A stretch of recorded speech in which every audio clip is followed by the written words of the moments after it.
It's your first trip to Egypt and your new friends there invited you for lunch. The food seems a bit dull, so you decide to spice it up with salt and pepper. You don't see it on the table, so you ask the host for it and you notice everyone's shocked. It turns out it's a huge insult to the cook when someone wants to change the original taste of the food on their plate. The cook made it that way for a reason, and wanting to spice it up means showing that the dish wasn't good enough. You're used to doing it as a kind gesture around the world. But don't tip waiters, taxi drivers, or hotel workers in Japan.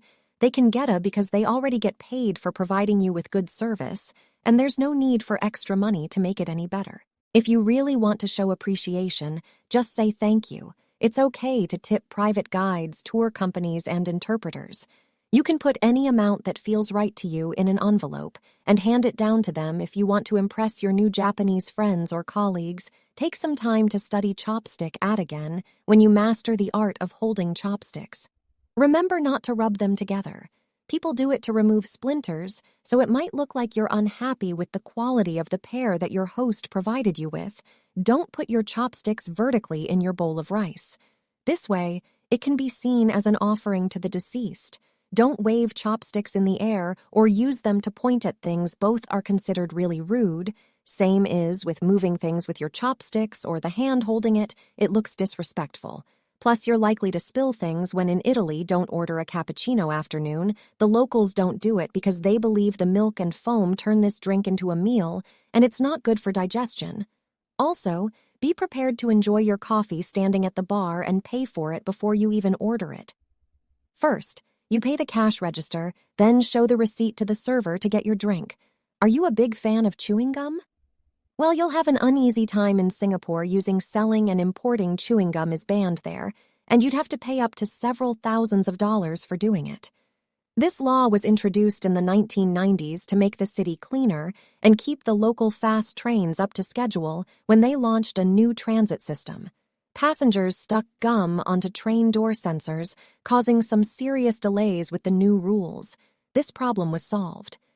The no-gum policy, along with many other strict rules, did help to make Singapore a really clean and fine city, pun intended, if you absolutely can't imagine your life without chewing. The local authorities recommend replacing the gum with bananas. When someone asks you to pass them something like salt at the table in Bolivia, don't give it directly to them.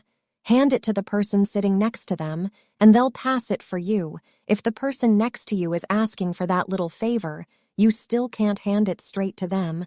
The person next to you will have to help. This table etiquette comes from a superstition that handing something to someone directly into their hands brings bad luck, for the same reasons you can't reach across the table or stand up to pass something or toss it to someone. And don't forget to keep both hands on the table when you aren't eating. It might look like you're trying to hide something if your hands aren't visible at all times. When you arrive for a meal in Jordan, the hosts may give you some bitter Arabic coffee as a warm welcome. Don't try to stretch it for the rest of the evening. The polite thing to do is empty it fast. Only when everyone's done with a drink do people go back to socializing as you pass the empty cup to the house.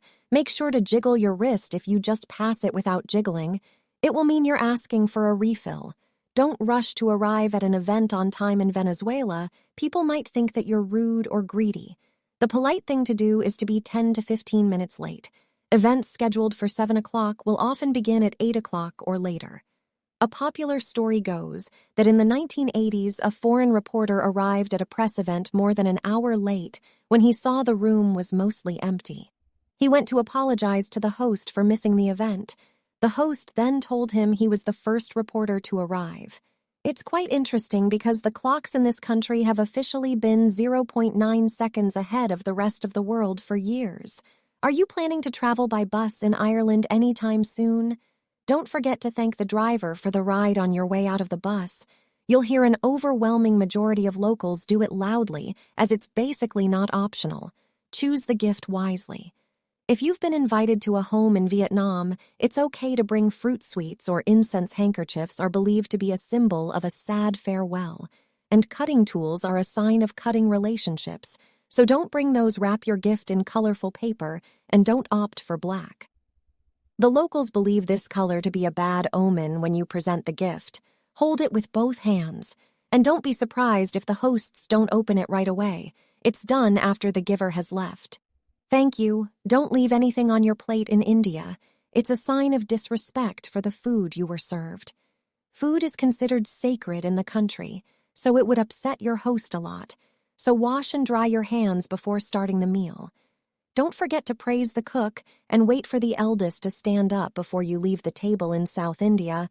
It's common to serve food on a banana leaf. You gotta fold it over from the top when you're done with the meal.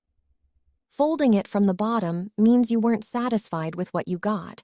It might be a good conversation starter elsewhere, but don't brag about your achievements in Denmark. The locals believe that everyone is equal, so you won't hear them talk about their successful careers or talents or how special they are, and they expect the same from you. If you're looking for a good topic, they'll gladly talk to you about the greatness of their country.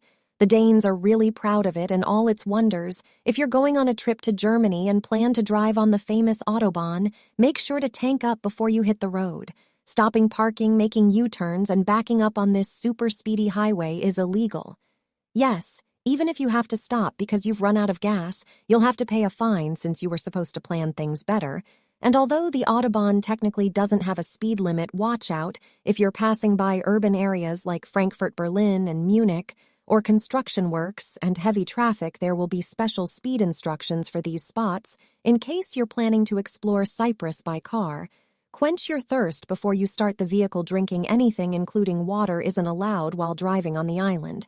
So if you can't resist snagging or drinking behind the wheel, prepare to pay a fine in Ethiopia. You gotta think twice before choosing a gift for someone. They see it as a debt they'll have to repay in the future. So if you bring something really expensive, the receiver will either have to spend a lot of money on a return gift or feel indebted to you. That's it for today. So hey, if you pacified your curiosity, then give the video a like and share it with your friends. Or if you want more, just click on these videos and stay on the fact feed.